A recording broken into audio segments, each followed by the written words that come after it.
We are Jillian and Brian, high school sweethearts from Stillwater, Oklahoma. We enjoy finding new adventures through our travel and have developed a passion for sailing.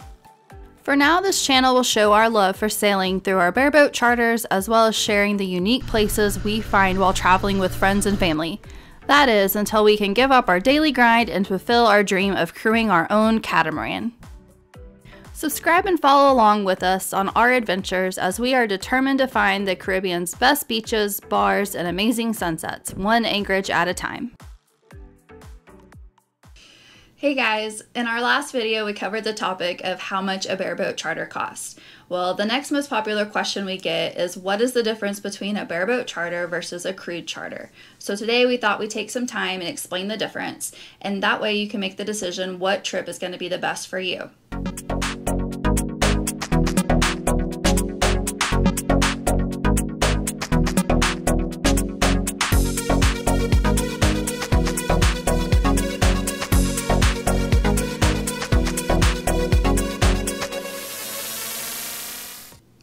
So the simplest way to explain this is bareboat, it's basically bare. All you're getting is the boat. You're responsible for being a skipper or a captain, all the provisioning, the itinerary, the safety of the boat, you're responsible for it all. A crew charter is going to have a crew, essentially at least a skipper or a captain. You may be able to have a chef or a stewardess or another crew member to help you along the way, but that's the difference between the two. So bareboat is bare, crew is with a crew.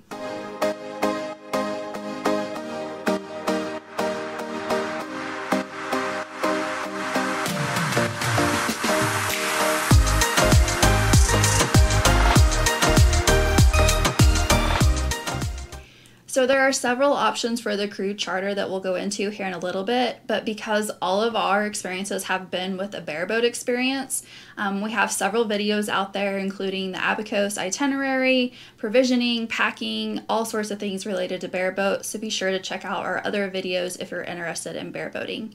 One of the questions we get when it comes to bareboat is, do you have to have a license? Short answer of that is it depends on your location. Certain countries require you to have a sailing license or certifications. The places we've been, such as the Abacos, Bahamas, the Virgin Islands, we have just been able to use our ASA certifications and been able to charter a boat with no problem. Typically, the charter companies are going to ask for your sailing resume, your experiences on a boat, just to be able to show that you're proficient enough to actually carry out the boat that you're renting, as well as it's going to be able to tell how big of a boat you can go up to and charter.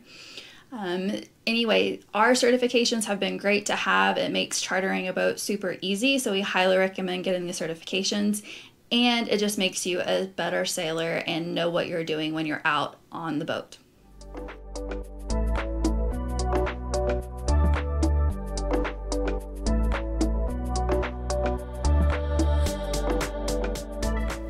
So again, all of our experiences have been with a bareboat charter. We have not been fortunate enough to have a crew charter yet, mainly because we're cheap. We like to save our money and spend it elsewhere, and one of the reasons we got into sailing is so we could do these trips and make it affordable. So if you're lucky enough to be able to do a crew charter, there are several options for you to choose from that's going to affect the pricing of your trip. So first, with a crew charter, it basically means it's going to come with a crew. At the minimum, it's going to have a skipper or captain. Most boats are also going to have a chef/stewardess to help with the captain on the boat. So at least you're going to have 2 crew members. You also, depending on the size of the boat, you may have a 3rd crew member, 4th crew member, or if you're super lucky and you get to be on like below deck size boats, you may have a full staff on your crew. But for the sake of typical crude charters such as the Caribbean, the BVIs, or the Bahamas, you're going to have a 2-person crew for your charter. That skipper or captain is going to be responsible for the safety of the boat, the navigation of the boat, the maintenance of the boat, getting you from point A to point B, and then the chef will be responsible for your meals and assisting the captain throughout the trip with things, running lines, helping with anchoring, that sort of stuff. Another option you have for the crude is whether or not it's going to be full board or all inclusive, or just half board. And what that means is all-inclusive is all 3 meals on the boat, breakfast, lunch, and dinner. Half board is going to be typically all of your breakfasts and your lunches. I highly recommend the half board, especially in the Caribbean, because if you're like us, you want to immerse yourself in the culture and enjoy the fine cuisine at the restaurants and the local fare, because that's part of the experience. It's part of the trip. Another difference between bareboat chartering and crude chartering is the size of the boat. Typically with bareboats, it's going to be less than about 50 feet boats, and crude charters are going to be more on the bigger size of the boat, mainly because it's going to take a small crew to be able to maneuver and operate the bigger size boats. So when you start looking for your crude charter, we found a really good website called Boats at Sea, and basically you can go through this website, look at the size of the boat, what the boat offers. You can also read the crew bios and sample itineraries and menus. So it's very helpful if you're looking for that crude charter and find a boat that you're really excited about going on.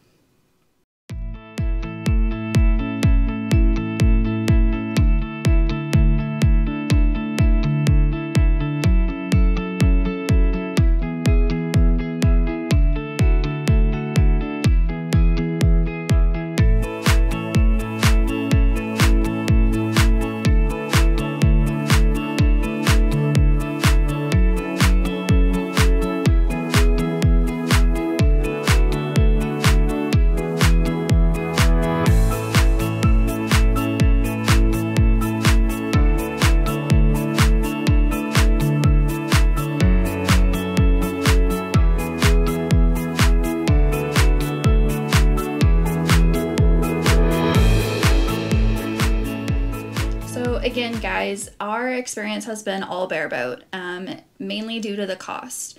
We have found bareboating more cost effective for us, being able to do it ourselves, but not gonna lie, it is definitely strenuous. You're exhausted at the end of the trip. You've had a lot of fun, but you've also had a lot of work to do. There's a lot of research that goes into it, a lot of body labor, moving lines, moving about the boat all week, taking care of things. And then just stress of weather related stuff, all that falls on you. So while it's an amazing vacation, it is a lot of work to bareboat yourself. That being said, with a crude charter, everything's taken care of for you, but you're going to pay a premium price for that. With the captain or skipper, they're going to take care of all the navigation and the safety of the boat. You're going to have amazing meals by an amazing chef. You're going to have the best of the best, essentially. There are some hidden costs on that. If you think about it, you're not able to split the boat between 4 couples per se on a 4-cabin boat, because the crew is going to take up one of those cabins. So you're not going to be able to split it up less for your trip. You're also going to have to pay for their meals on and off the boat. So that's an additional cost. And then on top of that, it's an industry standard for tip at the end of the trip. 15 to 20% of your overall charter cost is the going rate for tipping your crew. Now that's the whole crew. So if that's 2 people, they're going to split it between the 2 of them, or 3 people, they'll split it between the 3 of them as well. But just something to keep in mind, if you're wanting that relaxing, all-inclusive sailing charter, then yeah, crude charter is the way to go. If you're more adventurous like us and want to do it yourself, then bareboat is the way for you to go. Alright, so there you guys have it. Thank you so much for watching. Hopefully you found that video informative, especially if you're about to book a charter of your own. It would help our channel out so much if you guys could hit the like button down below and leave us a comment. Let us know whether you prefer a bareboat or a crude charter. We'd love to hear your guys' answers.